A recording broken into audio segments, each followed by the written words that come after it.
The whole table was smiling because they thought their mystery savior was about to walk in and crown my brother as the future CEO. My father raised a toast to his leadership while I sat there holding the truth that could erase his title in one sentence. They built their entire identity on the assumption I was harmless. When they demanded to meet the investor holding $9 billion in their firm, I did not introduce a stranger. I introduced myself. My name is Ella Perez. I stopped using the name Kincaid years ago, a choice that started as a frantic attempt at independence and hardened into a necessary shield. Tonight, however, sitting at the far end of the mahogany dining table in my parents' estate outside Lexington, Kentucky, the distinction felt less like a shield and more like a target. The air in the room was so thin and pressurized, it felt as if we were dining inside a submarine that had dived too deep. The dining room had not changed in 2 decades. It was a cavernous space dominated by oil paintings of my ancestors, men who had built Kincaid Meridian Logistics from a single horse-drawn cart into a regional trucking empire. They stared down from the walls with stern, judgmental eyes, their expressions suggesting that none of us were quite living up to the legacy. The only sound was the scrape of silver forks against fine china, a rhythmic, polite noise that masked the violent tension radiating off my brother. Holden was 34 years old, but tonight he possessed the manic energy of a toddler on a sugar high. He could barely stay in his seat. He kept checking his watch, a heavy gold timepiece that cost more than the car I drove to get here. He adjusted his silk tie. He took a sip of water. He glanced at the empty chair set at the head of the table, opposite my father. That chair was the altar we were all worshipping at tonight. It was reserved for the representative of Crescent Harbor Trust, the mysterious savior entity that had injected capital into the family firm 3 times over the last 18 months. My father, Douglas Kincaid, sat at his usual spot, looking older than I remembered. The stress of the last 2 years had carved deep ravines into his face, but tonight, those lines were smoothed out by a potent mixture of scotch and relief. He looked at Holden with a gaze so full of pride, it actually made my chest ache, a dull, familiar throb I had learned to ignore. My mother, Mary Ann, was the conductor of this orchestra. She watched the servants pour wine with a hawk-like intensity, ensuring every glass was filled to the exact same level. When she looked at me, her eyes glazed over, sliding past my face as if I were a smudge on the wallpaper that she planned to have cleaned later. Then, the doorbell rang. It was not a gentle chime. It was a resonant, deep peal that echoed through the high ceilings of the house, slicing through the polite silence like a gunshot. Holden jumped up, his chair legs screeching against the hardwood floor. He was practically vibrating. "That is him," Holden said, his voice cracking slightly. "That is our investor, the one who saved the company." Douglas set his napkin down with deliberate slowness, beaming at his son. He looked at Holden as if my brother had personally walked into a burning building and carried the company ledger out on his back. Mary Ann clasped her hands together, a beatific smile spreading across her face.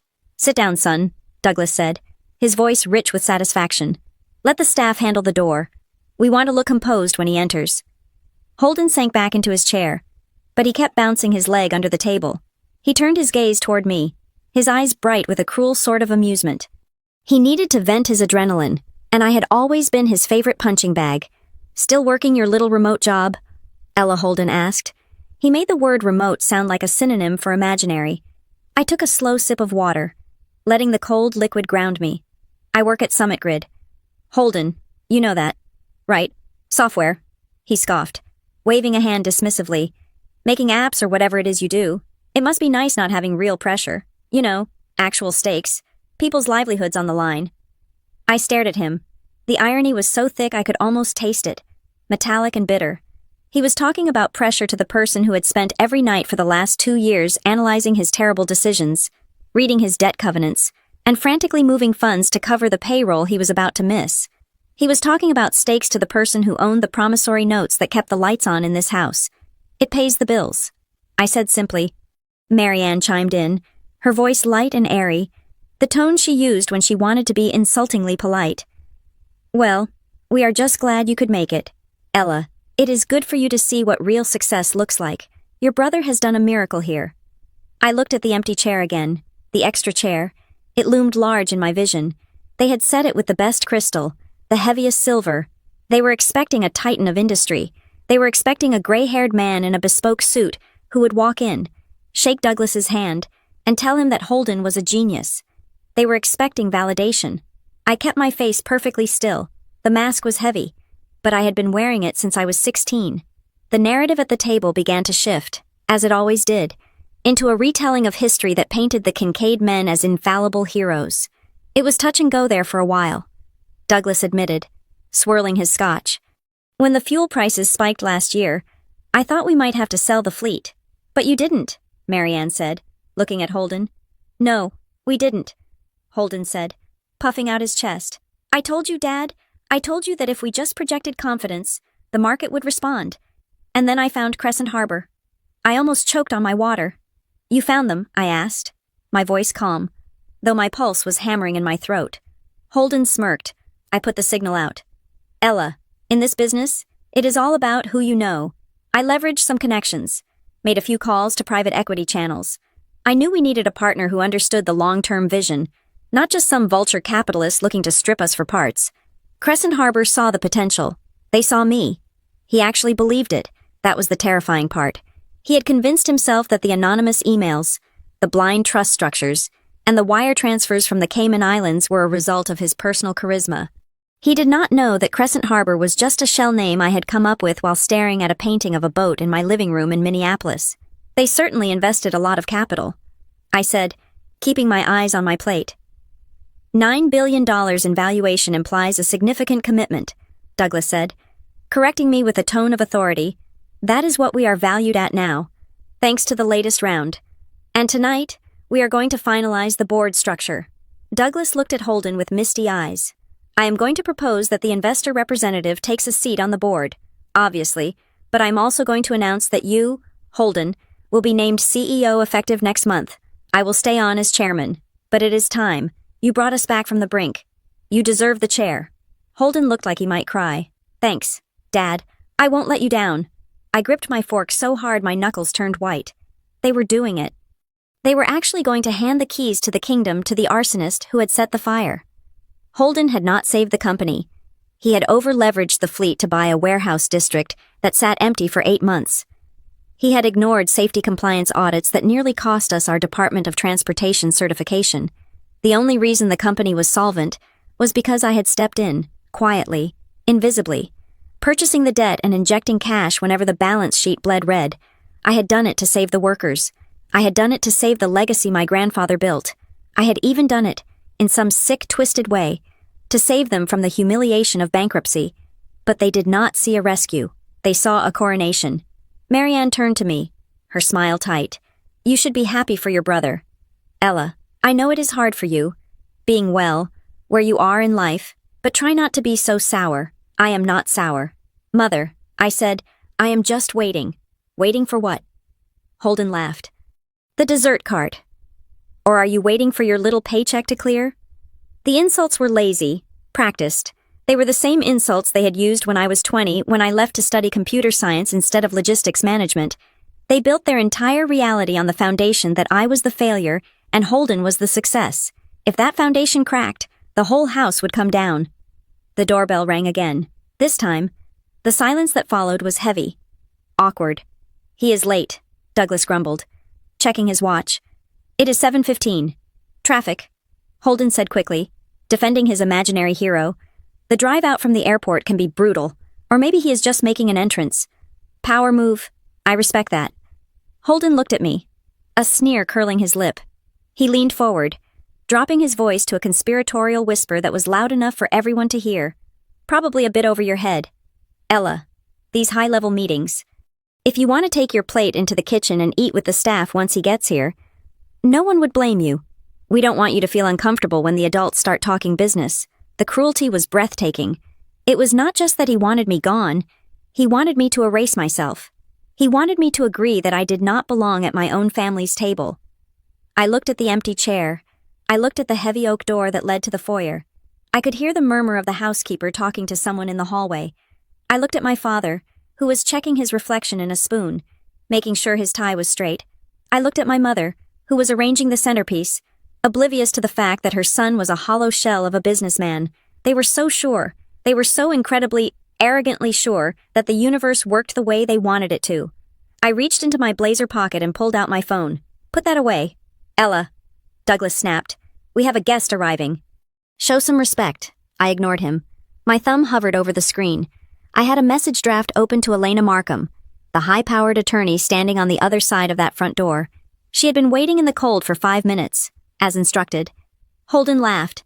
Let her text her friends. Dad, probably complaining about how boring we are.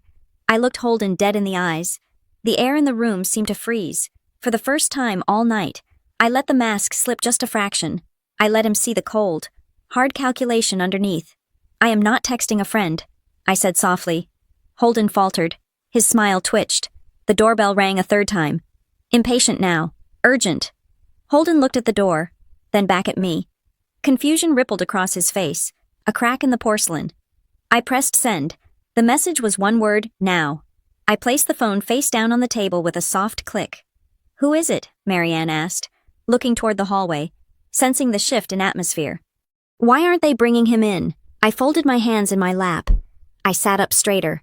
I occupied the space in my chair not as a daughter, not as a sister, but as the majority shareholder of Kincaid Meridian Logistics. The heavy double doors to the dining room began to open. Holden stood up again, adjusting his jacket, a desperate smile plastered on his face. Here we go, he whispered. I did not stand. I did not smile. I just watched the door. And for the first time in 11 years, I did not feel like background furniture. I felt like the person holding the match. The doors swung wide. The room went silent. But it wasn't the silence of anticipation anymore. It was the silence of a vacuum. The second before the pressure wave hits, Holden's smile froze. The person walking through the door was not a man. It was not a stranger, and she was not alone. My attorney, Elena, stepped into the light, her briefcase in hand, her face unreadable, and behind her, the hallway was empty. There was no investor, there was no savior. There was only the echo of the doorbell, and the sudden, terrifying realization that the only person in the room who knew what was happening was the one they had spent a lifetime ignoring. Douglas looked at Elena, then at Holden, then at me. I am afraid there has been a misunderstanding.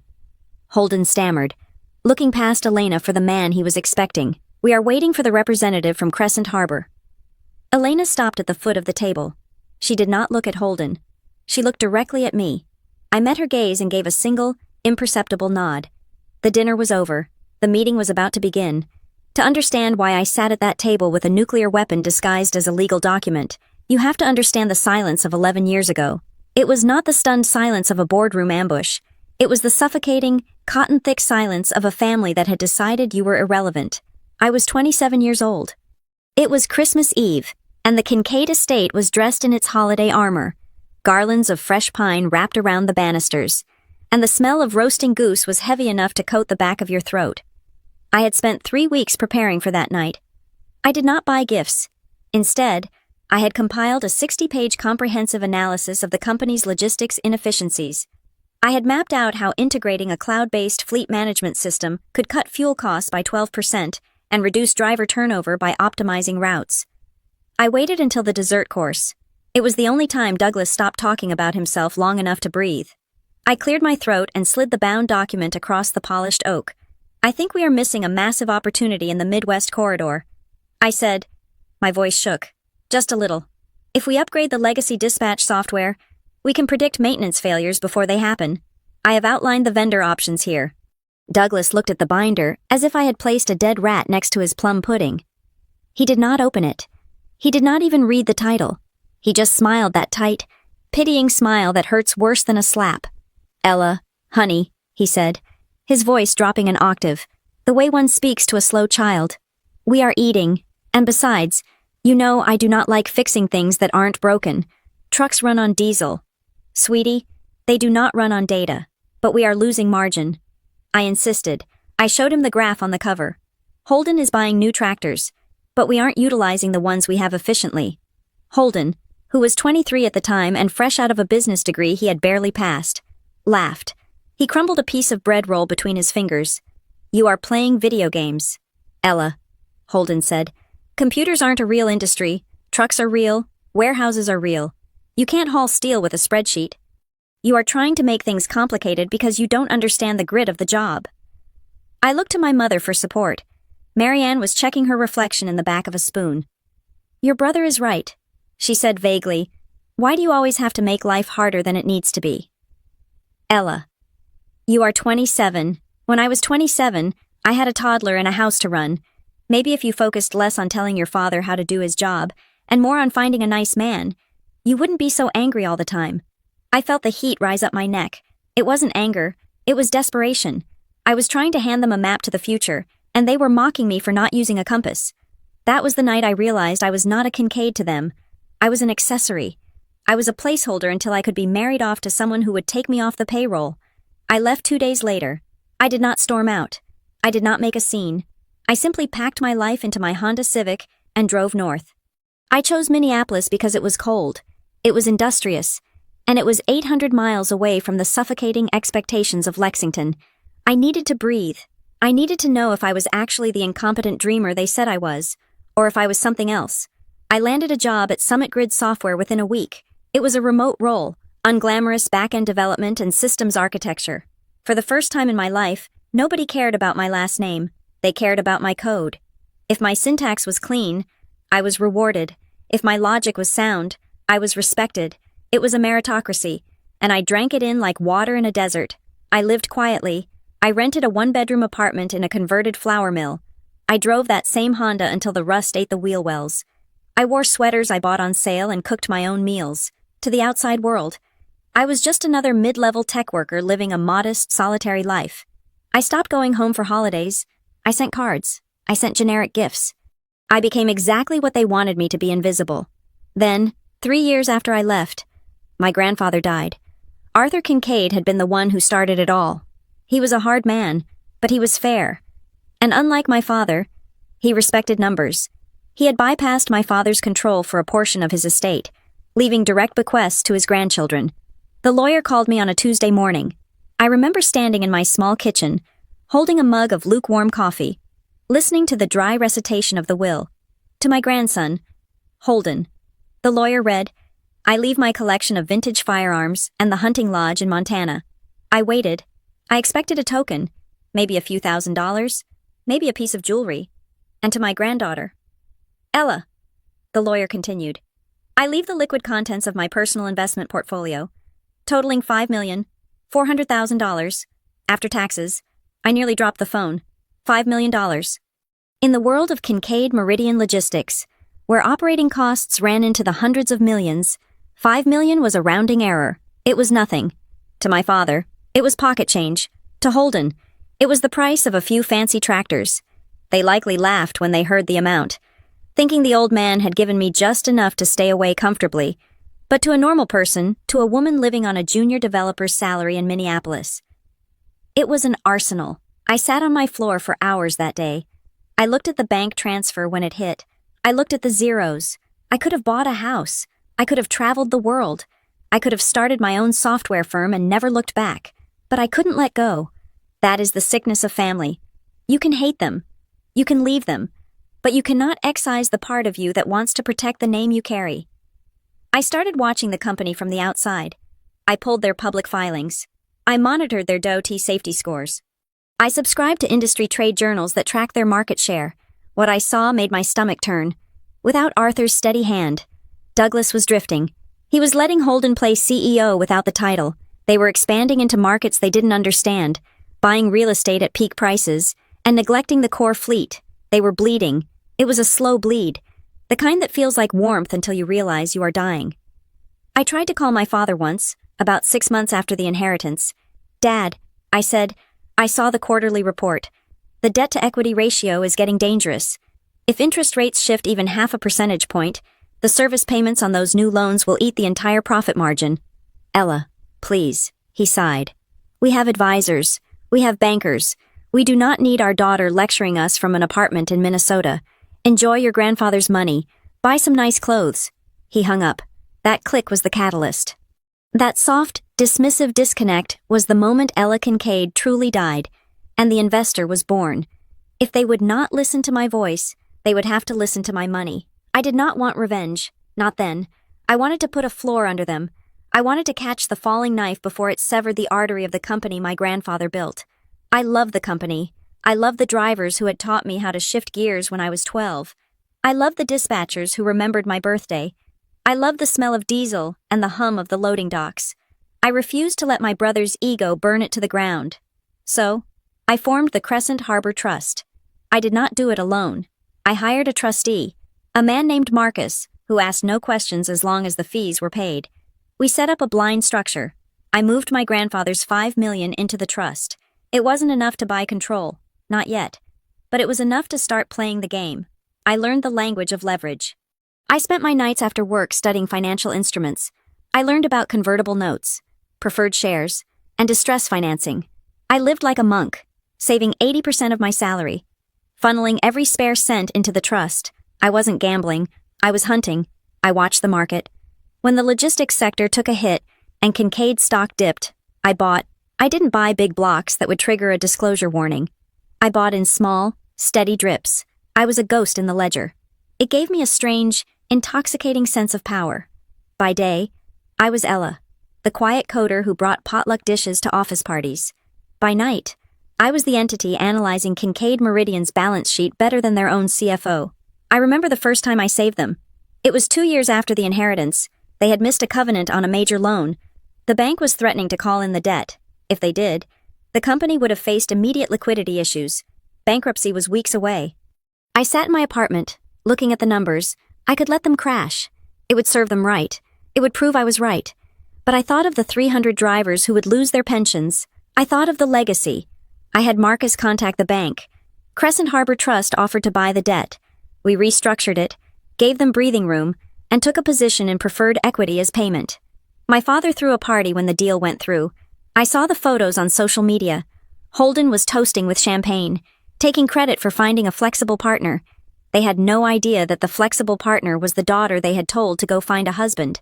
It wasn't malice that drove me. It was a desperate need to be real. Every share I bought was a brick in a wall of proof. Proof that I existed. Proof that I was competent. Proof that I was worthy of the seat at the table they had denied me. But as the years went on, and the bailouts became more frequent, the love began to curdle. I watched Holden buy a boat while the company borrowed money to pay for fuel. I watched my mother remodel the estate kitchen for the third time, while I authorized a bridge loan to cover payroll taxes. The silence of my life in Minneapolis became a waiting room. I was waiting for the inevitable. I knew they would eventually run out of luck. I knew they would eventually back themselves into a corner so tight that no amount of charm could get them out. And I knew that when that day came, I would be the only one holding the key. I drove an old sedan, not because I had to, but because every dollar I didn't spend on myself was a dollar I could use to buy another piece of their fate. I wore off-the-rack suits to work, but I owned the mortgage on their headquarters. They thought I was miles away, living a small, inconsequential life. They didn't know I was right there in the room with them, woven into the contracts, embedded in the capital structure, holding the roof up over their heads while they mocked me for standing in the rain. I wasn't just investing in a company, I was investing in a moment. The moment when the doorbell would ring, and the polite fiction of their lives would finally shatter against the hard, cold reality of mine. The transformation from an angry daughter into a majority shareholder did not happen in a montage of fast-paced victories. It happened in the quiet, grinding hours between midnight and 4 in the morning, illuminated by the blue light of 2 computer monitors in a Minneapolis apartment that smelled perpetually of stale coffee. I had the capital from my grandfather. But capital without intelligence is just kindling waiting for a spark. I knew how to write code, how to structure a database, and how to optimize a server stack. I knew nothing about corporate governance, debt covenants, or the intricate machinery of high finance logistics, so I went to school. My classroom was the Edgar database of the Securities and Exchange Commission, and the pile of trade publications I subscribed to under a pseudonym. Night after night, after finishing my shift at Summit Grid, I would close my work laptop and open my personal machine. I learned to read a balance sheet not just for the numbers, but for the secrets hiding in the footnotes. I learned that profit is an opinion, but cash is a fact. I studied the margins of trucking competitors, analyzing why Old Dominion thrived while YRC struggled. I memorized the fuel surcharge tables. I learned exactly how much a Class 8 tractor depreciated the moment it drove off the lot. I treated Kincaid Meridian Logistics not as my family's business, but as a biological specimen I was dissecting. I pulled every public filing available. Since the company had taken on outside debt years ago to fuel Douglas's earlier expansions, they had reporting requirements. I read them all. I found the cracks in the foundation that nobody else was looking for. But knowledge was not enough. I needed a vehicle. I could not simply write a check signed by Ella Perez. The moment my name appeared on a term sheet, Douglas would shred it, and Holden would laugh. I needed a mask that looked like a fortress. I found Elena Markham 6 months into my research. She was not a strip mall lawyer, nor was she one of the flashy corporate sharks who advertised on billboards. She was a partner at a boutique firm in Chicago that specialized in blind trusts and high net worth anonymity. I met her in a diner halfway between Minneapolis and Chicago. I wore a gray hoodie and jeans. She wore a suit that cost more than my car. I remember sliding the folder across the sticky table. Inside was my proof of funds and a diagram of what I wanted to build. Elena drank her black coffee and read the papers in silence. She read for 20 minutes while I picked at a muffin. Finally, she looked up. "This is aggressive," she said. Her voice was neutral, professional. "You are looking to acquire distressed debt with a conversion clause. You want to be the lender of last resort." "Yes," I said, "and you want the entity to be completely opaque." She continued, "The target company cannot know the beneficiary. They can never know." I answered. Elena nodded. She did not ask why. She did not ask about the morality of targeting my own family. She simply billed me by the hour. We created the Crescent Harbor Trust the following week. We chose the name because it sounded vague, established, and safe. It sounded like old money. It sounded like the kind of institution Douglas Kincaid would respect. We hired a professional trustee service to sign the documents. My name was buried so deep in the paperwork that you would need a subpoena and a forensic accountant to find it. However, the beginning was not a straight line up. I almost lost everything before I even started. Early on, I got arrogant. I saw a fuel futures contract that looked like a sure thing. I thought I could double my grandfather's money in a month by predicting a spike in diesel prices due to a hurricane forecast in the Gulf. I put nearly $500,000 into the position. The hurricane turned east. The fuel prices dropped. The contract expired worthless. I lost $500,000 in 48 hours. I remember sitting on my bathroom floor, staring at the tile, feeling the physical sickness of panic. That was money I could never replace. I had treated the market like a casino, and the house had won. I realized then that I was not smarter than the market. I was small, and I was vulnerable. I stopped gambling that day. I swore I would never again bet on what I thought would happen. I would only invest in what was already broken. I shifted my strategy from speculation to patience. I became a vulture. I waited. I watched the logistics sector enter a recession, when the market hated trucking, when fuel costs were high and shipping volumes were low. That is when I woke up. The first opportunity came 18 months after I started. Kincaid Meridian was facing a liquidity crisis. Holden had convinced Douglas to upgrade the trailer fleet right before a major drop in retail shipping. They had the new trailers, but they did not have the cash to pay the quarterly insurance premiums. If they missed the payment, their operating authority would be suspended. They needed $3 million, fast. The banks were closed to them because their debt-to-EBITDA ratio was already too high. They were toxic to traditional lenders. I instructed Elena to make the call. Crescent Harbor Trust approached the Kincaid CFO with an offer. We would provide a bridge loan of $3 million. The interest rate was high, 8%, but the terms were quick. The catch was the structure. It was a convertible note. If the company failed to repay the principal within 24 months, or if they missed a covenant, the debt would convert into equity. Specifically, preferred shares with voting rights. They took the money. They had no choice. I remember the adrenaline spike when Elena confirmed the wire transfer. I owned a piece of them. It was a debt piece, but it was a foothold. 6 months later, they needed more. Holden had miscalculated the cost of a new logistics hub in Ohio. They were over budget by $2 million. Again, the bank said no. Again, Crescent Harbor stepped in. This time, I demanded steeper terms. I asked for warrants, the right to buy stock at a fixed price in the future. Douglas signed the papers. He was so relieved to have the cash that he didn't read the fine print about what would happen if the company valuation dropped. The most surreal part was listening to my family talk about me. I still called home occasionally, maintaining the charade of the distant, struggling daughter. During one call, Holden brought up the investor. We have this group out of Chicago. Holden bragged, Crescent Harbor. They are very private, very exclusive. They reviewed our operations and realized we are undervalued. They believe in my vision. Ella, they are pouring millions into the company because they know I am going to take it to the next level. I gripped the phone tight. He had turned a predator into a patron. He had convinced himself that the shark circling the boat was actually a dolphin guiding him to safety. They sound smart, I said, my voice flat. They are, Holden said. They understand that you have to spend money to make money. Unlike you. By the way, Mom says you are still driving that 10-year-old Honda. It is embarrassing. Ella, it was embarrassing. Perhaps, to him, to me, it was strategic camouflage. I kept my lifestyle aggressively modest. I stayed in the same apartment. I clipped coupons. I wore clothes until they wore out.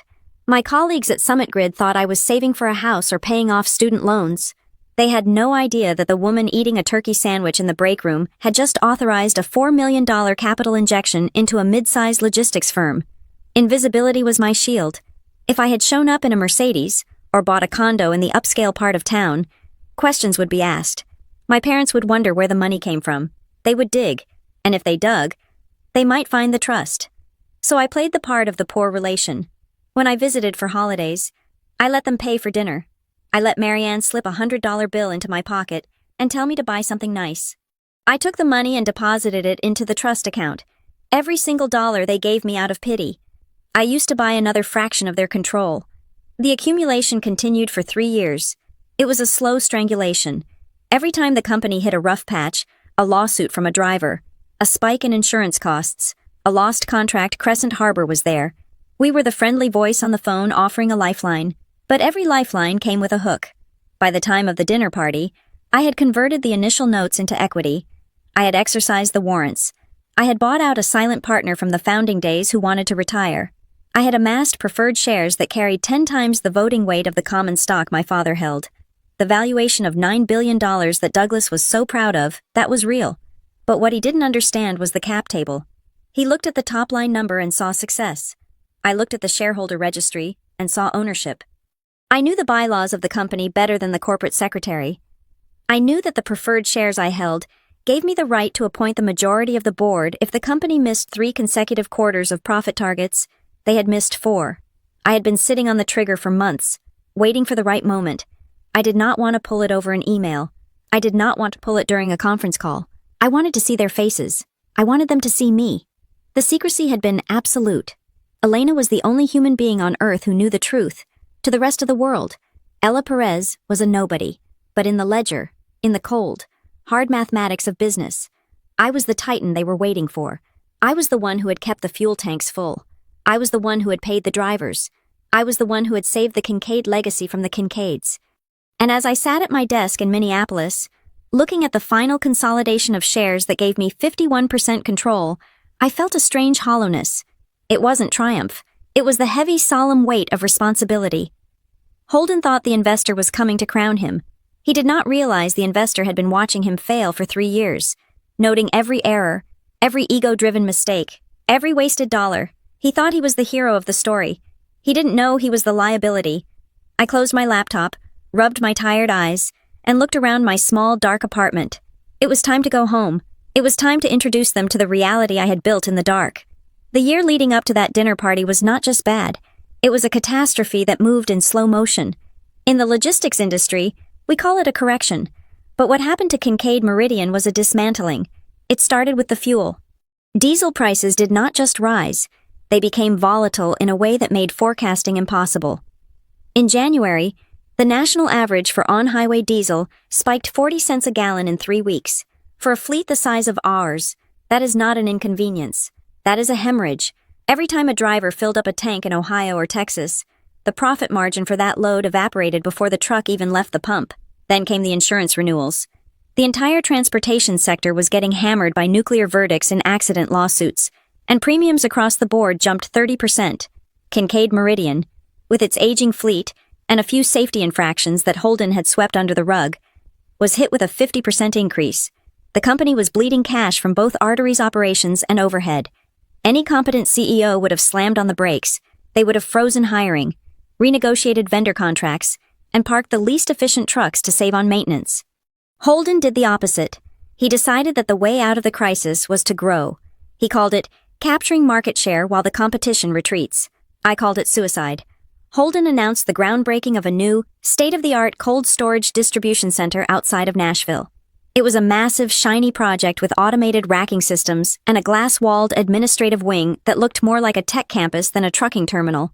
The projected cost was $12 million. The lease terms were predatory, locking the company into payments that would cripple us if revenue dropped even 5%. I watched from my desk in Minneapolis as he presented the plan to the trade press. He looked handsome and confident in the photos, standing in a hard hat, pointing at a pile of dirt. He spoke about synergy and vertical integration. He did not mention that the company had less than 3 weeks of operating cash in the bank. My father, Douglas, ate it up. That was the tragedy of their dynamic. Douglas was terrified of the modern market. He did not understand the algorithms or the digital freight brokers that were undercutting his prices. So when Holden spoke with absolute certainty, using buzzwords that sounded impressive, Douglas clung to him, to my father. Confidence sounded like leadership. He did not realize that a man walking off a cliff often looks confident right until the moment gravity takes over. The real breaking point, however, was not the building. It was the Sterling retail contract. Sterling was our whale. They accounted for 22% of our annual revenue. We hauled their frozen goods across 6 states. Losing Sterling would not just hurt, it would kill the company. In May, Sterling quietly sent a notice of audit. They were updating their vendor compliance standards. They required all carriers to have real-time digital temperature monitoring with historical data backup for the last 12 months. It was a standard request in the modern food safety landscape. We did not have it. Holden had cut the IT budget to pay for the architectural renderings of his Nashville palace. The temperature loggers in our refrigerated trailers were 3 years old and required manual downloading at the terminal. They were not real-time, and they certainly were not cloud integrated. If we failed the audit, Sterling would trigger the termination clause in the contract. We would lose the revenue, but we would still be on the hook for the truck leases we had signed to service them. I saw the audit notice because I had access to the server backend. I saw the panic emails flying between the operations manager and Holden. We need to buy the upgrade, the manager wrote. It is $400,000 for the fleet hardware. We do not have it. Holden replied. Stall them. Tell them we are transitioning systems. Send them the manual logs and tell them the data is corrupted if they ask for more. He was going to lie to a Fortune 500 client. He was going to gamble the entire company on the hope that a compliance officer at Sterling would be too lazy to check. The bank smelled the rot before the audit even happened. Our primary lender, a regional bank that had backed the Kincaids for 30 years, suddenly tightened the leash. They sent a letter invoking a material adverse change clause. They wanted to review the books. They wanted to interview the executive team. They were asking the question that terrified Douglas the most. Who is actually steering this ship? I sat in my apartment, watching the stock ticker of our competitors. Knowing that my family was drowning, I had the power to save them. I had the capital in Crescent Harbor Trust, but I was also their daughter, and a foolish, sentimental part of me wanted to try one last time to save them as Ella. I called my parents on a Tuesday evening. When my father answered, he sounded exhausted. His voice was thin, lacking its usual boom. Hi, Dad, I said. I was just reading about the fuel surcharges. It looks brutal out there. We are handling it. Ella, he said shortly, the market cycles. We have seen it before. I hesitated. I gripped the phone so hard my hand cramped. Dad, I heard rumors about the Sterling contract requirements. The industry is moving toward real-time data. If the company needs help with the software transition, I know people. I could look at the specs. I could maybe help you find a cheaper vendor. There was a silence on the line. For a second, just 1 second, I thought he might listen. I thought he might say, Yes, Ella, we are in trouble. Please help us. Instead, he sighed, a sound of heavy impatience. Ella, stop, he said. You do not know what you are talking about. Sterling is fine. Holden has a great relationship with their VP of logistics. They played golf last month. Business isn't about software specs. It is about relationships. But the audit I started... Enough, Douglas snapped. Why do you always call to criticize your brother as building a $12 million facility in Nashville? He is expanding the empire, and you are calling me to nag about temperature sensors. This is why you are not involved. Ella, you miss the forest for the trees. He hung up. I put the phone down. I felt cold, but it was a clarifying cold. It burned away the last shreds of guilt I had been carrying. He had just told me that a golf game was more important than data integrity. He had told me that my concern was nagging. They did not want my help. They did not respect my mind. So I gave them what they wanted. I gave them money, and I took their freedom in exchange. The next morning, Elena Markham contacted the Kincaid CFO on behalf of Crescent Harbor Trust. We offered emergency financing to cover the capital expenditure needs. which was code for the $400,000 hardware upgrade they desperately needed to pass the Sterling audit, plus enough to make the payroll for the next 2 months. But this time, the terms were not friendly. We demanded a senior secured position on all assets, meaning if they went bust, we got the trucks and the buildings before the bank got a dime. We demanded a strict covenant on operational cash flow, and most importantly, we included a clause that stated if the company failed to meet the new financial targets for 2 consecutive quarters, Crescent Harbor Trust would have the right to appoint a chief restructuring officer with executive authority. It was a trap. I knew they would miss the targets. Holden's Nashville project was bleeding money, and the fuel costs were not going down. I was essentially asking them to sign a document that handed me the company in 6 months. Douglas signed it. He signed it because payroll was due on Friday, and he could not bear the shame of telling his drivers their checks would bounce. 2 days later, the money hit the Kincaid accounts. They bought the sensors. They passed the Sterling audit by the skin of their teeth. They paid the drivers. And then, Holden went on the attack. He did not thank the universe for the reprieve. He did not humble himself. He spun the narrative. I saw the internal memo he sent to the staff. Team, it read, I am thrilled to announce that I have secured a significant new round of investment from our strategic partners at Crescent Harbor. This capital will fuel our expansion into Nashville and proves that the market has absolute confidence in our direction. While other carriers are shrinking, Kincaid Meridian is growing. He was taking credit for the noose I had just tightened around his neck. I printed out that memo and taped it to the wall above my monitor. That was the moment I realized the danger was not bankruptcy. Bankruptcy is just math. You sell the assets, you pay the creditors, you move on. The danger was Holden. He was a malignant force. He was driving the firm into a cliff at 80 miles an hour while demanding applause from the passengers. He truly believed he was untouchable. He believed that the money appeared because he deserved it. He did not understand that the strategic partner he was bragging about was the sister he had mocked for driving a used car. The months ticked by. The Nashville facility opened and sat half empty. Just as I predicted, the lease payments started eating into the operating cash. They missed the first financial target in the Crescent Harbor contract. Then they missed the second. The trap snapped shut, legally. I now had the right to walk into that building and fire everyone. I owned the debt, I owned the voting shares, and I owned the governance triggers. But I waited. I waited for the annual strategic dinner. I waited until they were all gathered, celebrating their own brilliance, rewriting history to erase their failures. I wanted them to feel safe. I wanted Holden to stand up and toast his own genius. Because the fall is always harder when you think you are flying. The prime rib on the table was rare, bleeding red juice onto the white porcelain in a way that made my stomach turn. I pushed a piece of meat around my plate, watching the way the candlelight flickered against the heavy crystal goblets. We were back in the present moment, seated in the dining room that felt more like a courtroom than a home. The air was thick with the scent of roasted garlic and expensive perfume, but underneath it, I could smell the familiar, metallic tang of anxiety. Holden was performing. There was no other word for it. He was not eating. He was broadcasting. Every gesture was calibrated to look executive. He held his wineglass by the stem, swirling the vintage Cabernet with a practiced nonchalance that he had undoubtedly copied from a movie about Wall Street. It is all about scalability, Holden said, his voice projecting to the back of the room as if he were addressing a shareholder meeting rather than his parents and his estranged sister. The investor understands that. That is why they are coming tonight. They know that what we are building in Nashville is not just a warehouse, it is a logistics ecosystem.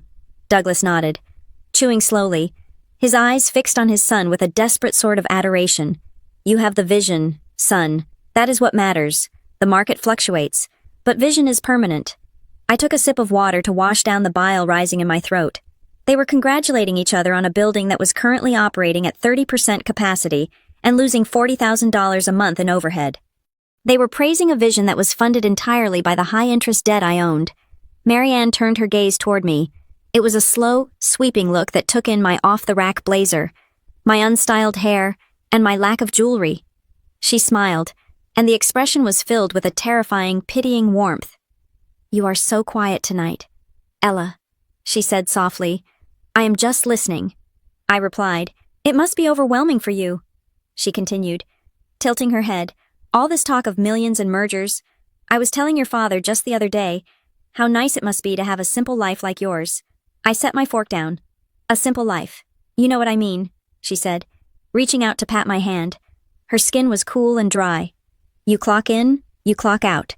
You do not have to worry about the legacy. You do not have to carry the weight of 300 families on your shoulders like your brother does. It is a blessing. Really, not everyone is built for stress. Some people are just meant to be comfortable. She made the word comfortable sound like a synonym for failure. She was rewriting my entire existence into a cautionary tale of mediocrity. In her mind, I was the daughter who couldn't hack it, the one who retreated to a small apartment to hide from the glare of their brilliance. She had no idea that the stress she claimed I couldn't handle was actually the stress I was inflicting upon them. I suppose I do value stability, I said, keeping my voice even. Holden laughed. It was a sharp, barking sound. Stability is just a nice word for stagnation. Ella, he said. He leaned back in his chair, unbuttoning his suit jacket to reveal the custom lining. Look, do not feel bad. Someone has to do the grunt work. If everyone was a CEO, who would write the code? Or whatever it is you do. I write the code that ensures you do not get flagged by the Department of Transportation. I thought, I write the checks that keep the lights on in this house. I looked at Douglas. I wanted him to say something. I wanted him to defend me, even a little. But he just looked at his watch, then at the empty chair at the head of the table. He is 20 minutes late, Douglas muttered. He is testing us, Holden said, waving a hand dismissively. It is a power move. I respect it. When you control $9 billion in capital, you do not look at a clock. You arrive when you arrive. He probably wants to see if we unravel, but we won't. We are Kincaids. The irony was so sharp it felt like a physical puncture wound. Holden was right about one thing: the investor was testing them, but he was wrong about the gender, and he was wrong about the location. The investor was not stuck in traffic. The investor was sitting across from him, wondering if he had ever actually read the profit and loss statement he signed last week. Holden turned his eyes back to me, sensing he had an audience for his cruelty. You know, Ella, he said, lowering his voice to a conspiratorial tone, if this meeting gets too intense, and it will, you can step out. We are going to be discussing complex equity structures and governance rights. I do not want you to feel embarrassed if you cannot follow the conversation. I stared at him. The candlelight reflected in his eyes, masking the fear I knew was hiding there. He was terrified. He was terrified that the investor would ask a question he couldn't answer. He was using me as a punching bag to steady his own shaking hands. I think I will be able to keep up, I said. Holden smirked. Cute, but seriously, when the heavy hitters walk in, just try to fade into the background. Do not bring up your little computer theories. This is the big leagues. The room felt suddenly too small. The heat from the fireplace, the smell of the roast, the suffocating weight of their arrogance, it was all too much. I needed air. I needed to reset the mask before I let it drop forever. I stood up. The chair scraped loudly against the floor. I am going to get some fresh air, I said.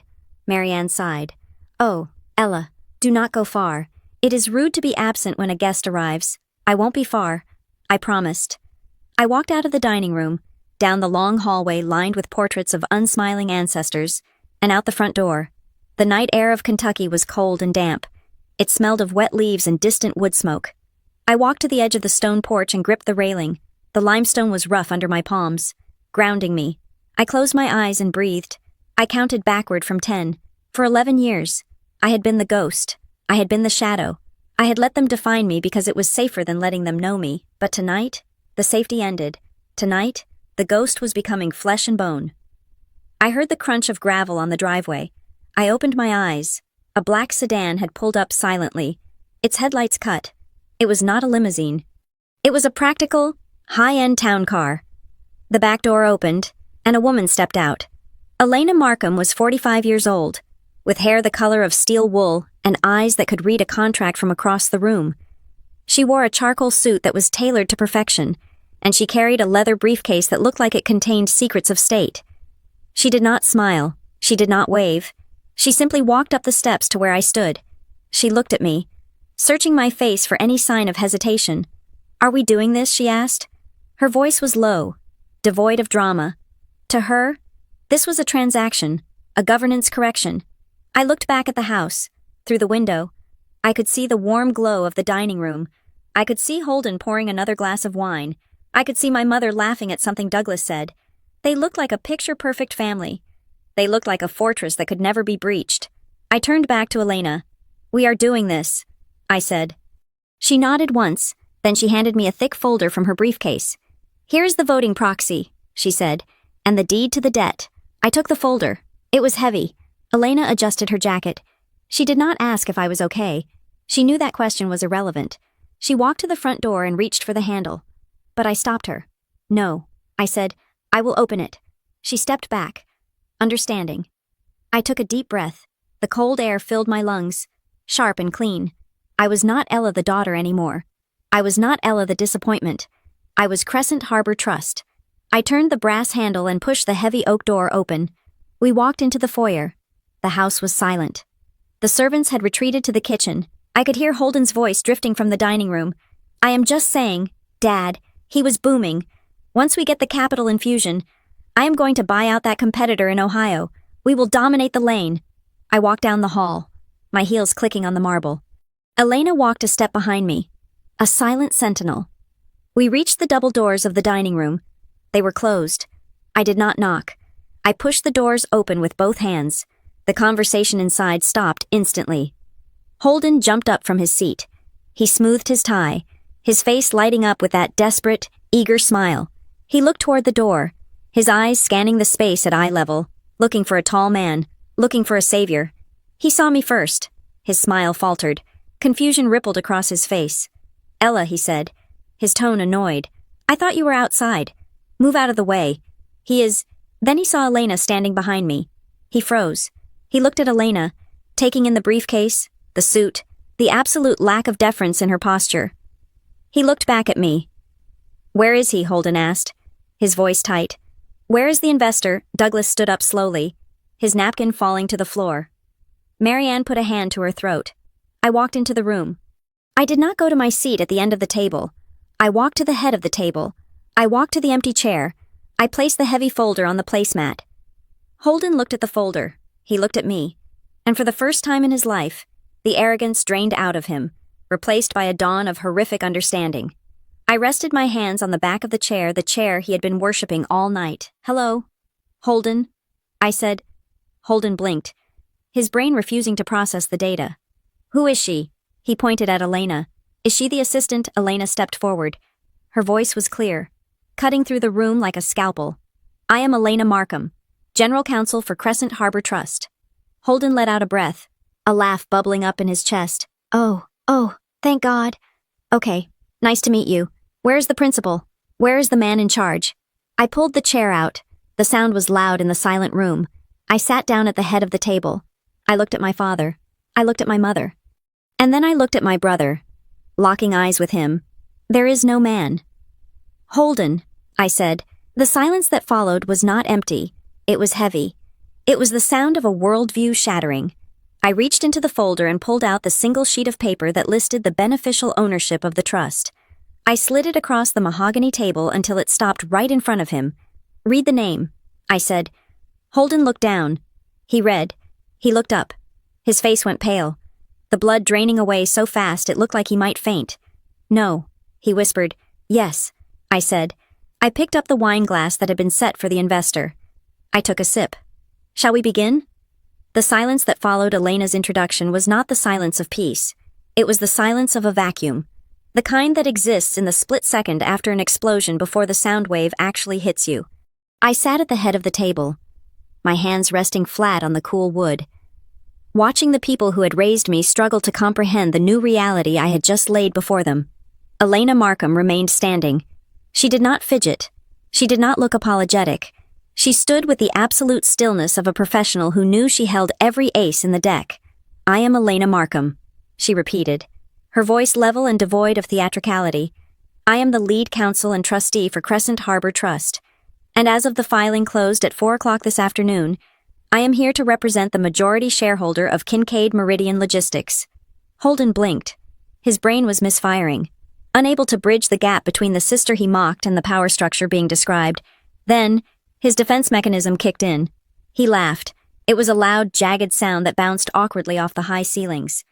He leaned back in his chair, shaking his head, looking around the table as if inviting everyone else to share in the joke.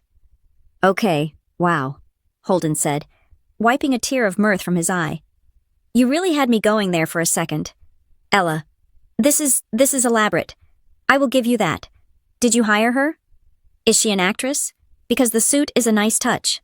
Very convincing. He looked at Douglas, grinning. She is trying to get back at us for the jokes. Dad, it is a prank, a bit expensive for someone on her budget, but you have to admire the commitment. Douglas did not laugh. He was staring at Elena, and specifically at the pin on her lapel, the emblem of the American Bar Association's corporate governance section. He knew enough about the legal world to know that the woman standing there was not an actor. The quality of her leather briefcase, the weight of the papers she had placed on the table, the cold intelligence in her eyes, none of that could be rented from a casting agency. Holden, Douglas said, his voice a low rumble of warning. Be quiet. Holden ignored him. He was too deep in his denial. Come on, Dad. Holden insisted. Look at her. It is Ella. She fixes bugs in software. She lives in a one-bedroom apartment. She drives a car that barely passes inspection. You really think she is the mysterious billionaire investor? It is absurd. It is actually pathetic that she thinks we would buy this. I did not speak. I simply reached into my pocket and pulled out my phone. I unlocked the screen and navigated to my contacts. I scrolled down to a number I had saved years ago but never used until today. It was the direct line to Walter Henderson, the corporate secretary of Kincaid Meridian. Walter was a man of the old guard, loyal to the bylaws above all else. He was the keeper of the corporate seal, the man who recorded the minutes of every board meeting. I placed the phone in the center of the table, right next to the floral centerpiece. I pressed the speaker button. The dial tone purred through the room, loud and rhythmic. Who are you calling? Marianne asked, her voice trembling. Ella. Stop this immediately. It is not funny anymore. The line clicked open. Kincaid Meridian, corporate secretary's office, Walter speaking. His voice was familiar, steady, and confused. It was 8 o'clock at night. He was not expecting a call. Hello, Walter? I said, This is Ella Perez. There was a pause. Oh. Hello? Ms. Perez? Is everything all right? Is your father with you? Yes. He is right here. I said, But I'm not calling for him. I'm calling to confirm a transaction for the record.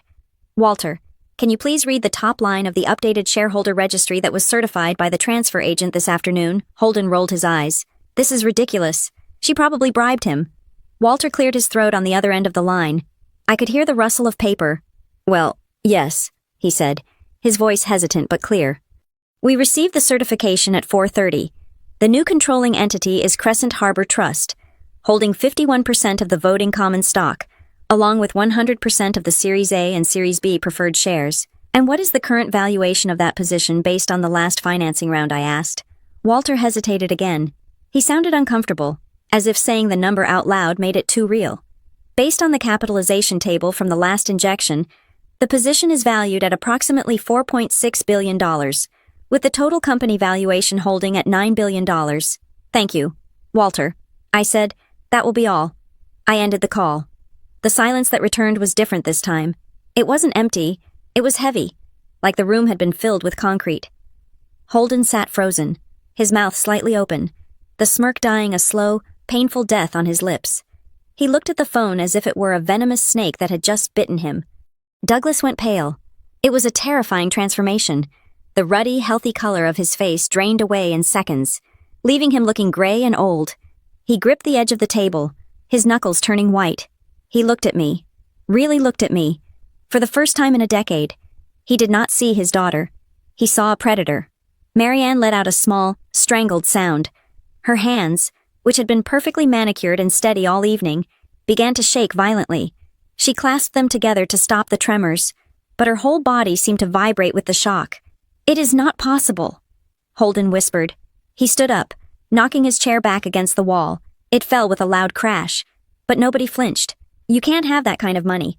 Grandpa left you $5 million. That is it. You can't turn $5 million into $4 billion.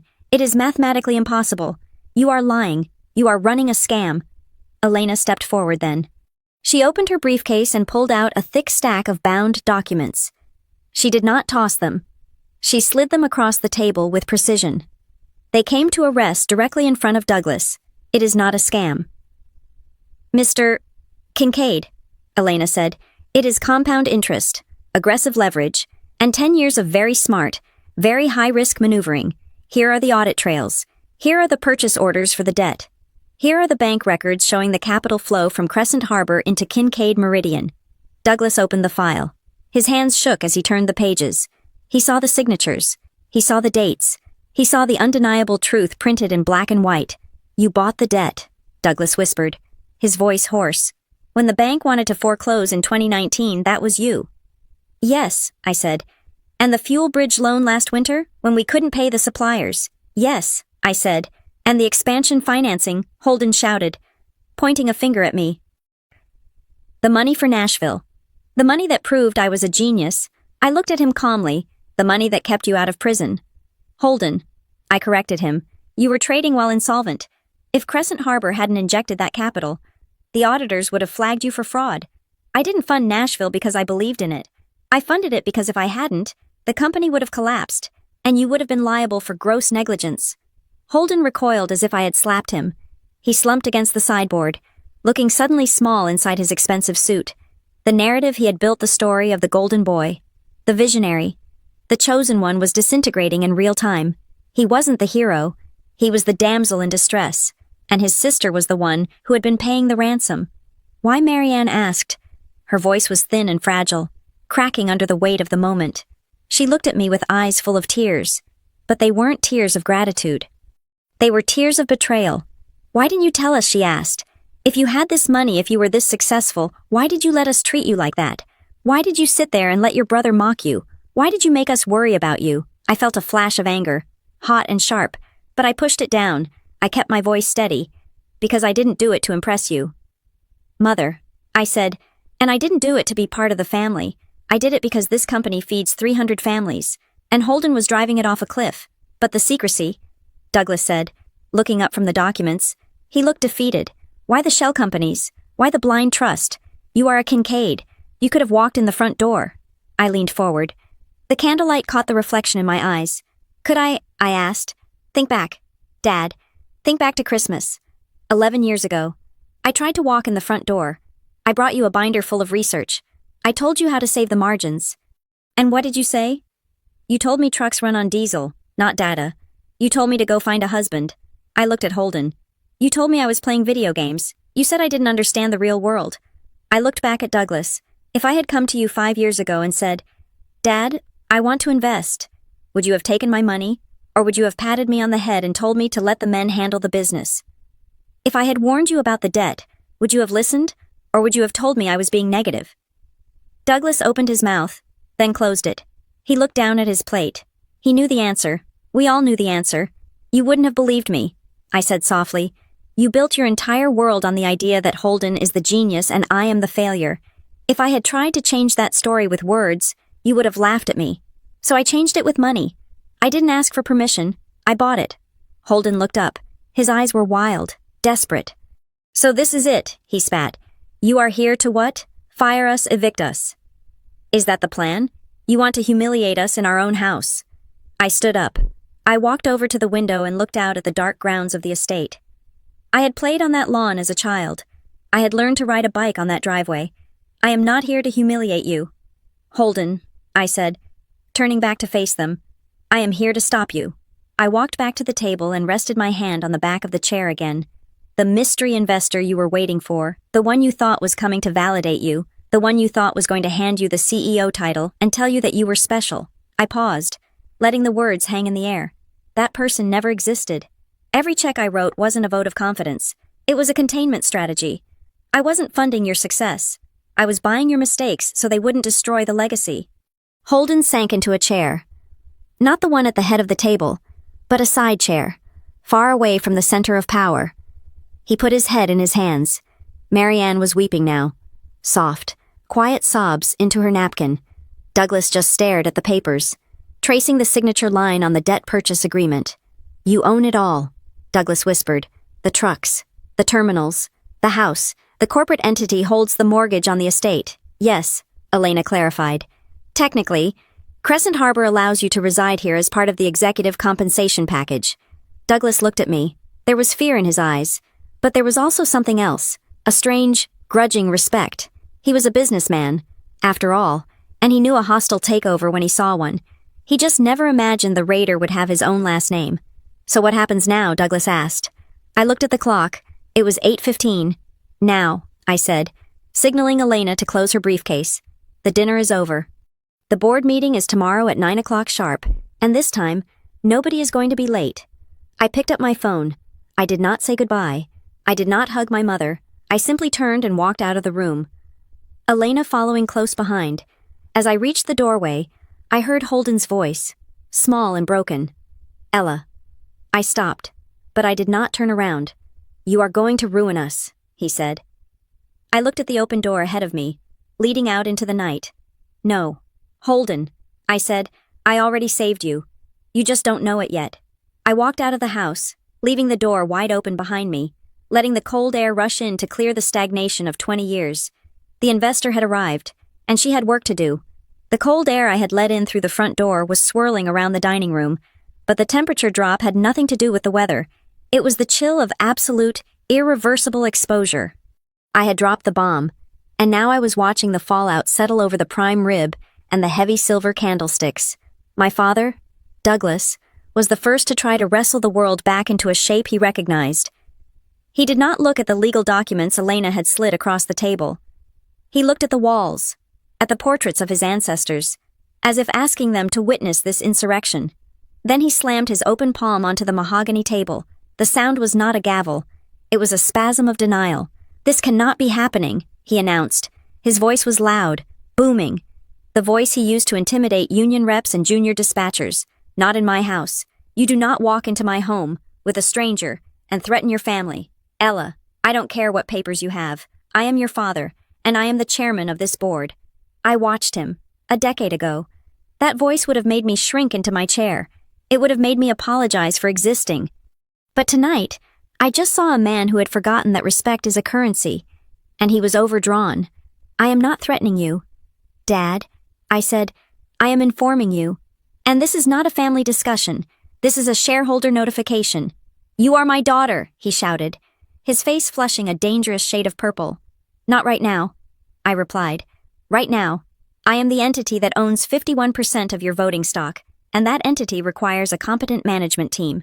Holden, who had been slumped in his chair like a puppet with cut strings, suddenly jerked upright. The shock was wearing off, replaced by a frantic, scrambling survival instinct. He looked at the documents, then at me, calculating the angles. He realized that shouting wouldn't work, so he switched tracks. He put on his negotiator face, the one he used when he was trying to lowball a vendor. Okay, let's all take a breath, Holden said, holding up his hands. Ella, seriously, you made your point. You are the investor. That is impressive. I mean it. I underestimated you. We all did. He let out a short, nervous laugh. But let's be real. You don't want to run a logistics company. You are a coder. You live in Minneapolis. You don't know the first thing about managing a fleet of 2,000 trucks. So, here is what we do. We bring you on as a silent partner. We give you a board seat hell. We will give you 2. You keep the equity. I keep the CEO title. And we run this thing together. A family dynasty. I looked at him, marveling at the sheer density of his ego. Even with the evidence of his incompetence spread out before him, he still believed he was essential. Holden, I said, my voice quiet. You missed 3 debt covenants in 2 years. You falsified a compliance report to the Department of Transportation. You leased a warehouse for $12 million that is currently housing nothing but dust. I am not looking for a partner. I am looking for accountability. His face hardened. The negotiator vanished, replaced by the bully I had known since childhood. You can't just remove me, he snapped. The board won't support it. They are loyal to Dad. They are loyal to the name. The board has a fiduciary duty to the shareholders. Elena interjected. She had not moved from her spot by the sideboard. Her voice was cool water on a grease fire, and since Ms. Perez is the majority shareholder, the board serves her interests. If they vote to keep a CEO who has demonstrated gross negligence, they will be personally liable for the subsequent lawsuits. We have already prepared the files. Holden turned on her. You shut up. This is between us. It hasn't been between us for a long time. I said, it hasn't been between us since you decided to use the company credit line to cover your personal margin calls. The room went deadly silent. Marianne gasped. She looked at Holden, her eyes wide. Holden, is that true? Holden's mouth opened and closed. He looked at Douglas, then at his mother, panic flaring behind his eyes. It was a detail I wasn't supposed to know. It was buried deep in the miscellaneous expense accounts, that was a temporary liquidity issue. Holden stammered. I paid it back, mostly. You embezzled corporate funds to gamble on tech stocks. I said, and you lost. And then you had Dad sign off on a consulting fee to cover the hole in the ledger. I looked at Douglas. He refused to meet my eyes. He stared at his wine glass, his shame radiating off him in waves. He knew. Of course he knew. He had covered for the golden boy because admitting Holden was a thief would mean admitting he had bet on the wrong horse. Marianne let out a sob. It was a ragged, wet sound. She put her face in her hands, her shoulders shaking. How could you do this to us? Ella, she cried. Her voice was muffled. But the accusation was clear. Not, how could Holden steal, but how could Ella expose it? We have a reputation in this town. She wept, lifting her tear-streaked face. The Kincaids are pillars of the community. If this gets out, if people know, we will be laughingstocks. You are going to destroy your brother's life over money. Over some trucks, I felt a crack in my chest. A hairline fracture where the old hurt lived. Even now, with the truth laid bare. Her first instinct was to protect the image, not the integrity. Her fear wasn't that her son was a criminal. Her fear was that the country club would find out. I am not doing this to destroy him, Mother. I said, I am doing this to save the company from him. And I am doing it to save the 300 employees who would lose their jobs when he inevitably bankrupts the firm next year. You are being cruel, she whispered. You have always been so hard, so unyielding. You could have come to us. We are a family. You could have talked to us. I laughed. It was a dry, humorless sound that hurt my throat.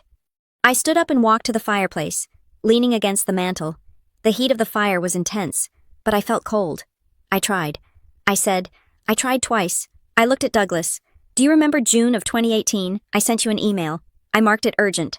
I attached a risk assessment of the fuel hedging strategy Holden was using. I told you that if the market turned, we would be exposed to $6 million in losses. Douglas frowned, his brow furrowing. I get a lot of emails.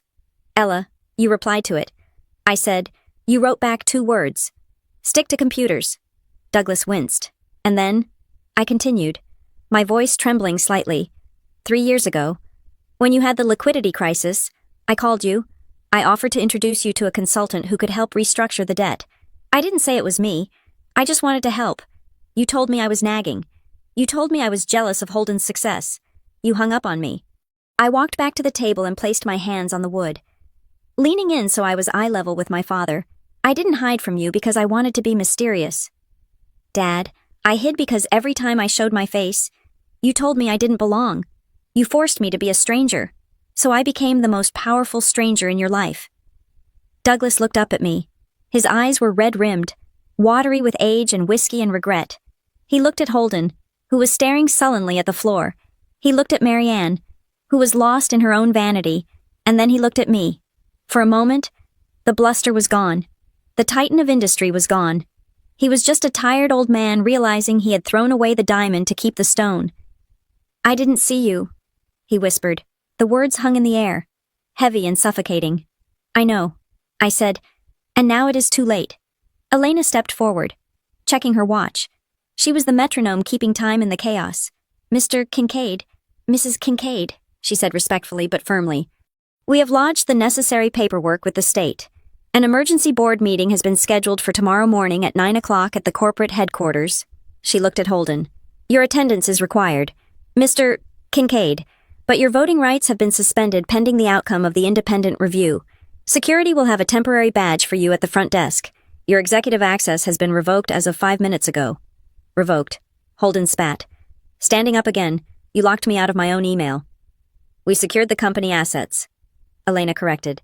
I picked up my phone. I did not want to stay for the weeping. I did not want to stay for the bargaining. I had done what I came to do. I am leaving now. I said, I will see you in the boardroom tomorrow. I turned and walked toward the hallway. Elena fell into step behind me. I heard the scrape of footsteps. Fast, angry footsteps. Ella, wait. It was Holden.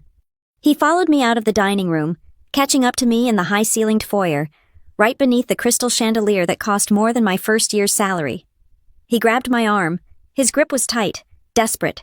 I pulled my arm away, stepping back. Don't touch me. Holden stood between me and the door. His face was a mask of sweat and terror. The bravado was gone. The negotiator was gone. This was just raw fear. "You can't do this," he hissed, his voice dropping to a whisper so our parents wouldn't hear. "You don't understand. I need this. I am the CEO. That is who I am. If you take this away, who am I?" "That is a question you should have asked yourself 10 years ago," I said. He stepped closer, his eyes pleading. "Ella, please, think about the name, the Kincaid name. It means something. You need us. You need the family legitimacy. You can't just run this thing as an outsider. People won't respect you. You need me to be the face of it." I looked at him. I looked at the brother who had spent a lifetime making me feel small so he could feel big. I saw the hollowness inside him, the vast, empty space where his character should have been. He thought I needed him. He thought that despite everything, the billions of dollars, the control, the strategy, I was still the little sister who craved approval. I shook my head slowly. "You are wrong." "Holden," I said. I stepped around him, moving toward the heavy oak door. I put my hand on the latch. "I don't need the family name. I never did." I opened the door. The night air rushed in again, cold and purifying. "You needed my silence," I said, looking back at him one last time. "And you can't afford it anymore." I walked out onto the porch. Elena followed, closing the door firmly behind us. The sound of the latch clicking into place was final. It was the sound of a vault locking. I walked down the steps to where Elena's car was waiting. My legs felt shaky, not from fear, but from the adrenaline crash. I felt a phantom urge to go back, to hug my mother, to tell my father I loved him, to try to fix the emotional wreckage I had just created. But I kept walking. Closure is a myth. It is a fairy tale people tell themselves to sleep better at night. You don't get closure from people who cannot see you. You don't get closure from a family that values a lie more than the truth. I got into the back seat of the car. Elena got into the driver's seat. She didn't say anything. She just started the engine. As we drove away, I looked back at the house. The lights were still on in the dining room. I could imagine them in there, Douglas staring at the wall, Marianne crying over the centerpiece, Holden pacing the floor like a trapped animal. I didn't feel happy. I didn't feel sad. I just felt light. The weight of the secret was gone, and for the first time in my life, the road ahead was entirely my own. The morning sun hitting the glass facade of the Kincaid Meridian headquarters in downtown Louisville felt less like a new day and more like an interrogation lamp. It was 9 o'clock in the morning. The air inside the executive conference room on the 40th floor was scrubbed clean and chilled to a precise 68 degrees, a stark contrast to the humid, emotional heat of the dinner party the night before. I walked into the room with Elena Markham a step behind me. I was not wearing the comfortable sweaters I usually wore to my remote job at Summit Grid. I was wearing a navy suit that was sharp enough to cut glass. Purchased 3 years ago for this exact hour, the boardroom was already full. The urgent governance notice Elena had issued electronically at 8:15 the previous night had done its job. The 12 members of the board were seated, their postures varying from defensive to confused.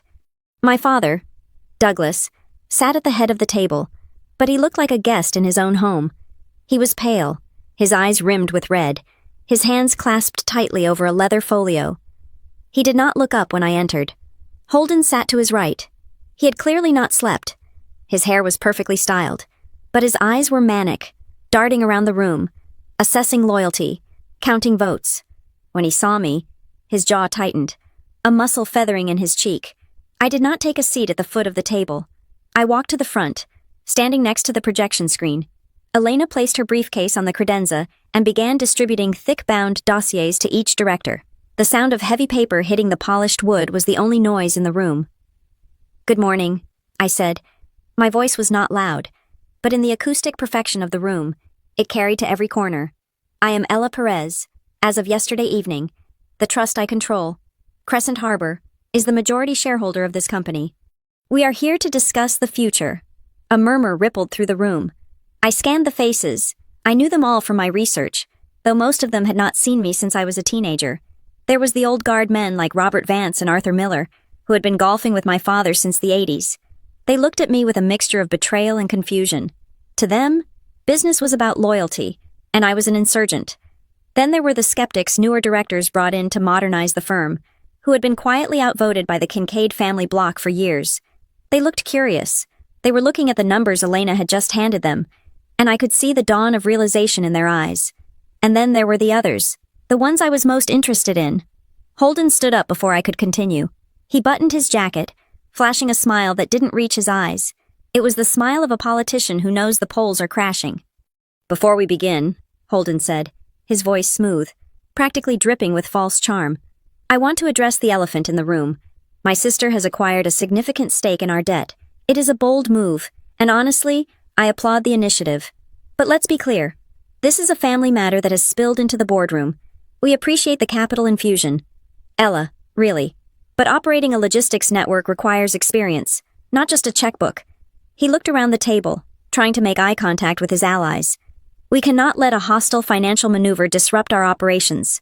Holden continued, "We are in the middle of a critical expansion in Nashville. We need stability. We need the leadership that has brought us this far." I waited for him to finish. I did not interrupt. I let him hang himself with his own platitudes. When he sat down, looking pleased with his little speech, I signaled to Elena. She tapped a key on her laptop, and the screen behind me illuminated. It was not a slide about family, it was a slide about math. "Stability is exactly why I am here," I said. I pointed to the screen. It displayed a graph of the company's operating cash flow over the last 24 months. It was a nosedive. "This is not a hostile takeover," I said, keeping my tone clinical. "This is a rescue intervention. Under the current leadership, Kincaid Meridian has missed 3 primary debt covenants. We have failed a preliminary safety audit that, had I not intervened with emergency capital, would have grounded 20% of the fleet. And the Nashville expansion my brother just mentioned, I clicked to the next slide. It showed the occupancy rates of the new facility, 0%. The Nashville facility is burning $400,000 a month in carry costs. I said, it is an empty shell. It was built on a speculative lease that no data supported." Holden slammed his hand on the table. "That is a long-term play," he shouted, the charm evaporating instantly. "You are looking at quarterly results. You have to look at the 5-year horizon. I am looking at the bankruptcy horizon." "Holden," I shot back, "and it is 3 months away." The room went silent. The word bankruptcy has a way of sucking the oxygen out of a corporate environment. Robert Vance, one of the old guard, cleared his throat. He looked at Douglas, then at me. "Ella, honey," he started, using a diminutive that made my skin crawl. "These are serious accusations. Your father has led this company for 40 years. Are you saying he doesn't know what he's doing?" I looked at Robert. I respected his loyalty, even if it was misplaced. "I am saying that my father trusted the wrong operational data." I said, "I am not asking for revenge. I am asking for a governance overhaul. I am demanding a full forensic audit of all related party transactions, lease approvals, and debt exposure." At the mention of related party transactions, I saw 2 heads snap up, William Sterling and Gerald Ford. They were longtime board members, stalwarts of the Kincaid Circle. They had always voted with Holden on his expansion projects. They had always silenced the dissenters, and now I knew why. I clicked the remote again. The screen changed. It displayed a complex web of vendor contracts for the Nashville construction project. I promised you I would bring facts. I said, "So let's talk about the construction bids for the new hub." The general contractor, Vector Industrial, was awarded the contract without a competitive bidding process. Their bid was $2 million higher than the industry standard. I looked directly at William Sterling. Vector Industrial is owned by a holding company registered in Delaware. I said, "But if you dig through the shell companies," which I did, "you find that the primary beneficiary is the brother-in-law of Director Sterling." William's face turned a mottled shade of gray. That is a coincidence," William stammered. "I recused myself from that vote." "The minutes show you voted yes," I said, holding up a printout. "And you failed to disclose the conflict of interest. That is a breach of fiduciary duty." "William, it is actionable fraud." I turned my gaze to Gerald Ford and the land lease. I continued. "The land in Nashville was purchased from a trust that lists Gerald Ford's wife as a trustee. You sold the company land at 40% above market value." "Gerald," the room erupted. The quiet tension shattered into chaos. Directors were shouting over each other. The skeptics were looking at William and Gerald with open hostility. The old guard looked like they had been punched in the stomach. They had tolerated Holden's incompetence because they thought it was just youthful arrogance. They didn't know they were sitting at a table with thieves. Holden stood up again, his face twisted with rage. "This is illegal," he screamed. "You hacked our records. You can't use this. It is public record if you know where to look," I said calmly, "and I am the majority shareholder. I have a right to know where my money went." Holden looked at Douglas. "Dad, do something. She is tearing the board apart." Douglas sat frozen.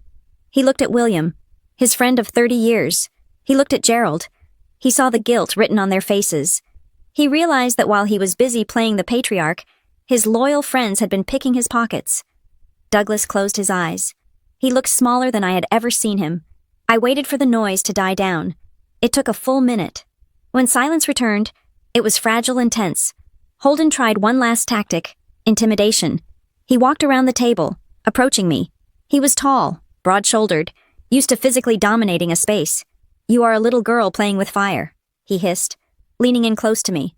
"You think these papers make you the boss? The drivers listen to me.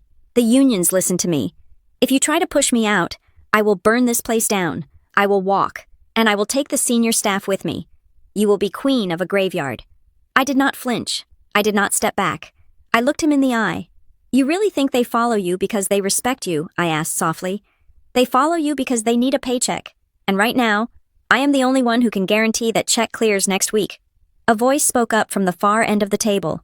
"She is right." Everyone turned. It was Silas Thorne. Silas was the director Holden had mocked for years.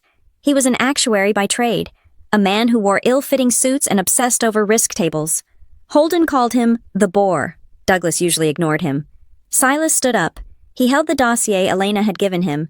He had already read the executive summary and the financial appendices. "I have reviewed the financing terms from Crescent Harbor," Silas said. His voice was dry, dusty, and absolutely authoritative. "And I have looked at the liquidity ratios Ella has presented. If we do not accept this restructuring, the company will be insolvent within 60 days. Silas looked at Holden over the rim of his glasses. "And regarding the Nashville contracts, if these allegations are true, and the documentation looks solid, we are facing massive liability. We need to distance the company from this immediately." Silas looked at me. "I move that we adopt the shareholders' proposal," he said. Holden looked at Silas as if the furniture had suddenly started speaking. You are backing her. I am backing the math." "Holden," Silas said, "I always back the math." Elena stepped forward. "We have a motion on the floor," she said. "The proposal is as follows. Douglas Kincaid will transition to the role of Chairman Emeritus, effective immediately, relinquishing operational control. Holden Kincaid will be placed on immediate administrative suspension pending the results of a third-party forensic audit. An interim CEO will be appointed by Crescent Harbor Trust." "I need a second," Elena said. The room held its breath. Robert Vance, the leader of the old guard, looked at Douglas. He looked at the devastation on his friend's face. He looked at the evidence of betrayal by William and Gerald. He realized the era was over. "Second," Robert whispered. Holden gasped. "Et tu?"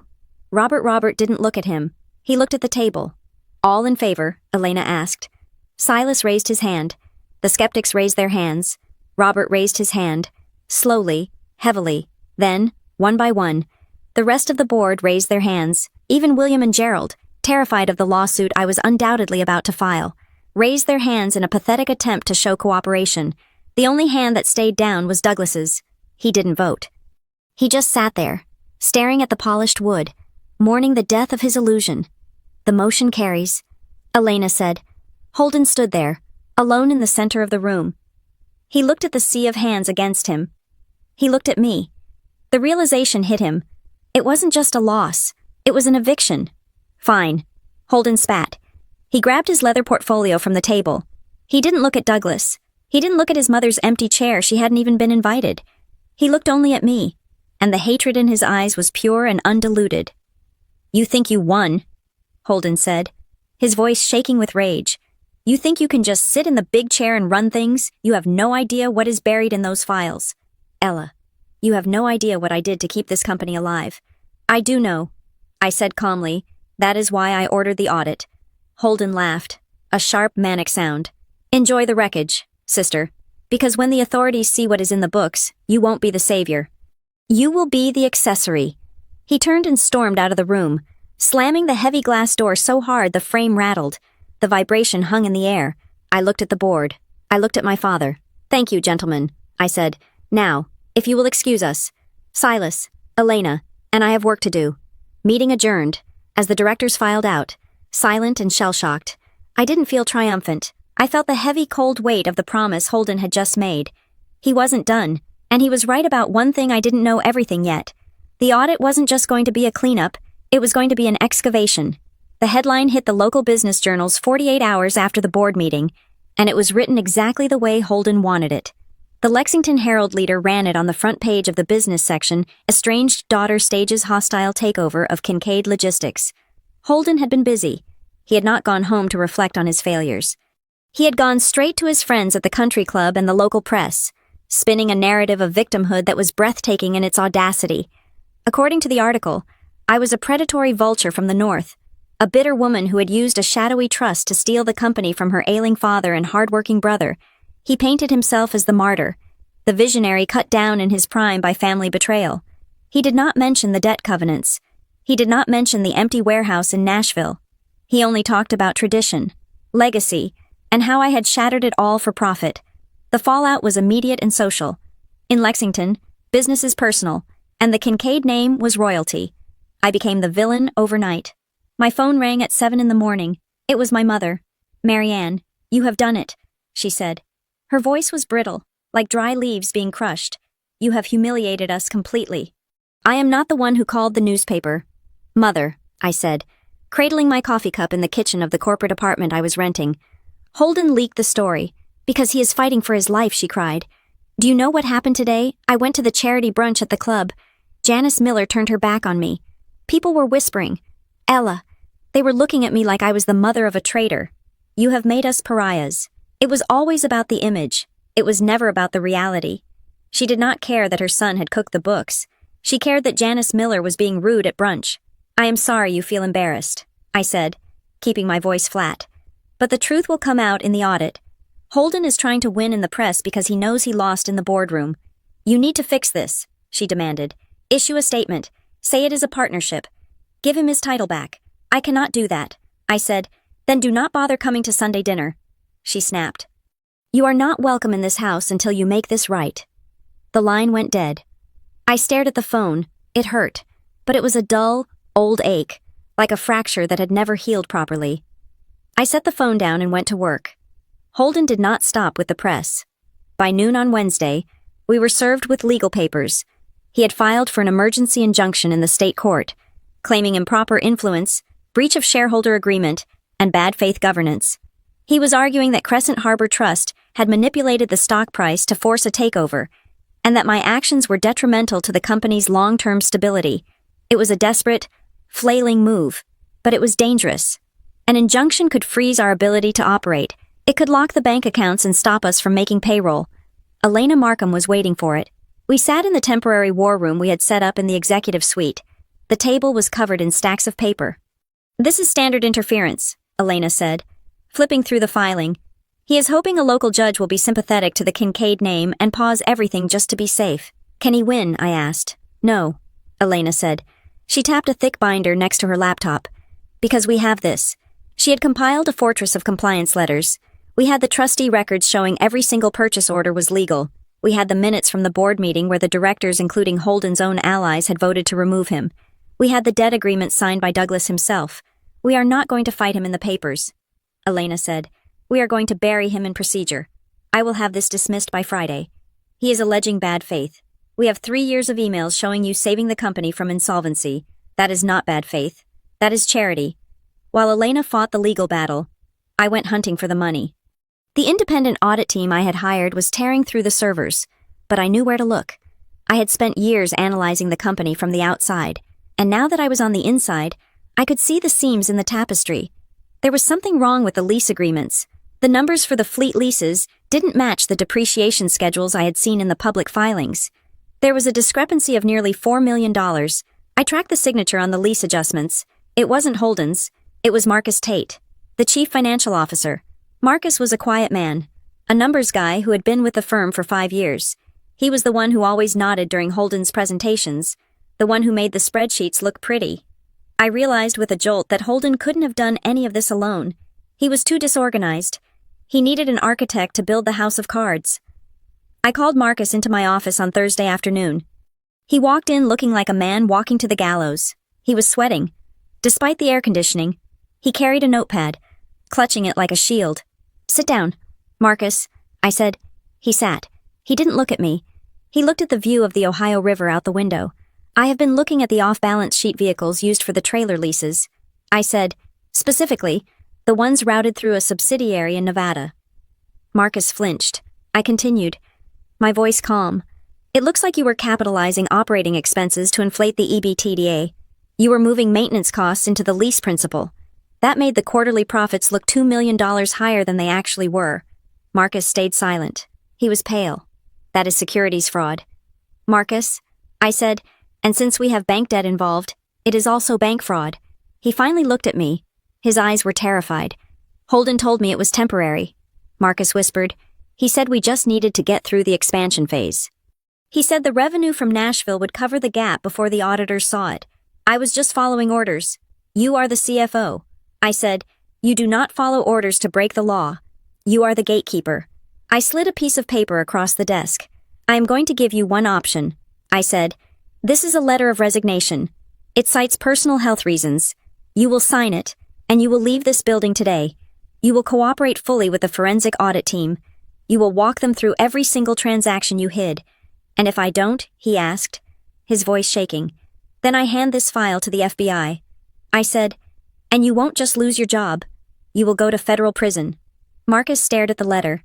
He picked up the pen. His hand trembled so much the signature was barely legible. He left 10 minutes later. I watched him walk to the elevator. A man whose career was over because he couldn't say no to a Kincaid. The atmosphere in the building was toxic. The employees were terrified. They had read the articles. They had heard the rumors. They saw the CFO escorted out of the building. To them, I was the monster who was dismantling their livelihood. Holden was playing into that fear.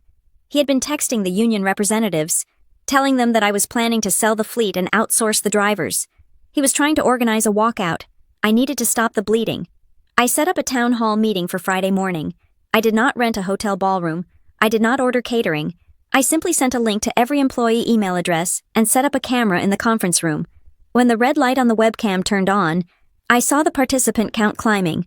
500, 800, 1,200.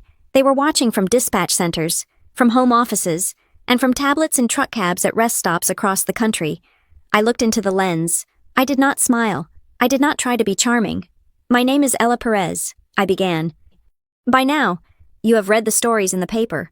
You have heard that I am here to strip the company and sell it for parts. I paused. That is a lie. I leaned forward. I am here for one reason, to make sure your paycheck clears next Friday.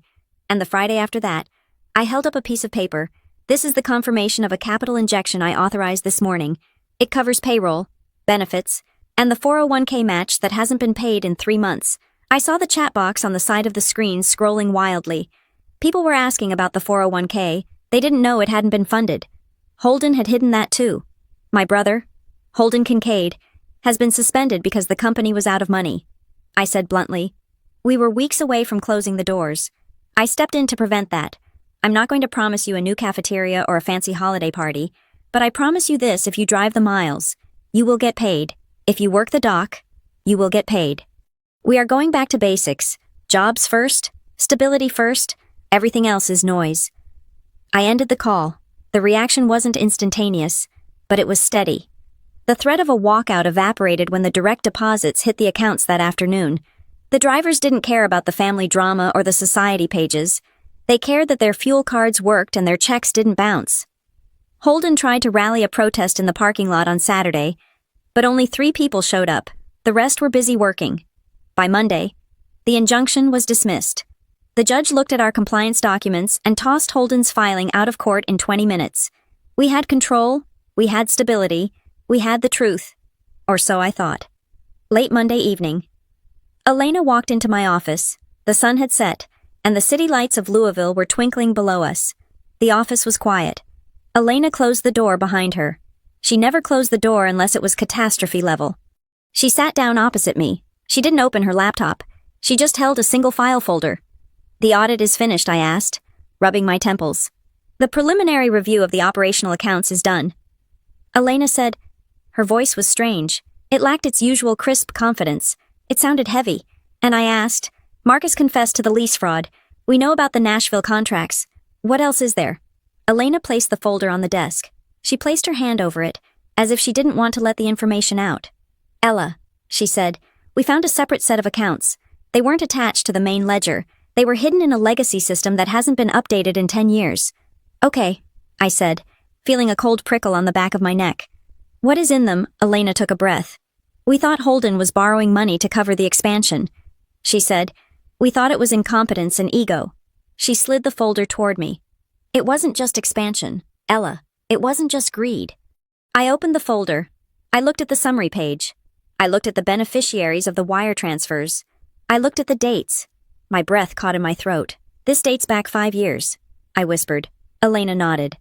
Holden wasn't just cooking the books to save his job, she said softly. He was paying blackmail. I looked up at her, the room spinning slightly. Blackmail, I asked. Who? Elena pointed to the name on the second page.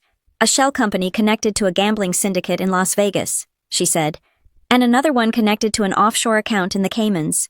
She leaned back, her face grim. He didn't just lose money on stocks, Ella. He borrowed from loan sharks. He borrowed from people who break legs, and he used the company accounts to pay the interest.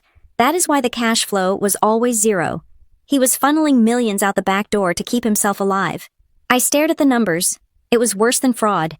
It was criminal endangerment of the entire enterprise. But that is not the worst part, Elena said. I looked at her. How can it be worse? Elena turned the page to the final document in the stack. It was a promissory note. It was signed 3 months ago. Look at the cosigner, Elena said. I looked at the signature at the bottom of the page. It was shaky, weak, but unmistakable. Douglas Kincaid. My father knew. Elena said, he didn't just cover for the incompetence. He signed the guarantee on the illegal loans. He knew Holden was in debt to the mob, and he mortgaged the company assets to protect him. I felt the air leave my lungs. I sat back in my chair, the files slipping from my fingers. It is worse than we thought, Elena said, echoing the silence in the room. We didn't just have a corporate cleanup on our hands. We had a federal crime. And my father wasn't a victim. He was a co-conspirator. The victory I thought I had won suddenly felt like ashes in my mouth. I had come to save the company from my brother. I didn't realize I would have to destroy my father to do it. The special shareholder meeting was not held in the glass-walled conference room on the 40th floor. It was held in the auditorium on the ground level, a space usually reserved for holiday parties and town halls. This time, however, there were no balloons and no speeches about quarterly bonuses. The room was packed. Every chair was filled with board members, legal counsel, key investors, and the senior management team. The air conditioning was humming, but it could not scrub the scent of impending doom from the air. I stood at the podium. To my right sat Elena Markham, her face composed and terrifyingly neutral. To my left sat the independent auditor, a man named Saracen, who had spent the last 72 hours dissecting the corpse of Kincaid Meridian's finances.